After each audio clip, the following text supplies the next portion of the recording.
Hey guys, and welcome back to another tutorial. In this video, I'm gonna show you how to monetize your Facebook Reels. Let's go, but before we start, don't forget to hit the like and subscribe buttons to watch all the upcoming videos. Let's dive in.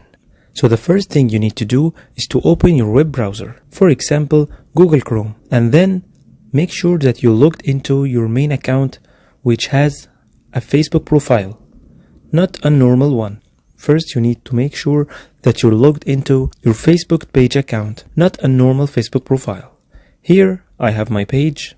Here, I have my Facebook page. All I need to do is to go to my page, just click on it. And then, on the left side, you can find Meta Business Site.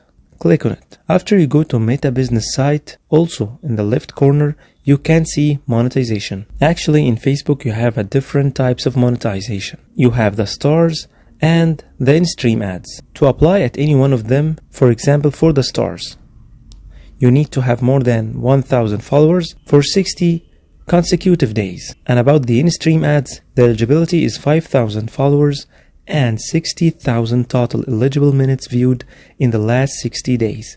And 5 active videos on your page. After you do all these stuff, you can apply for the monetization from this page. And if you found this video useful, don't forget to hit the like and subscribe buttons to watch all the upcoming videos. And goodbye.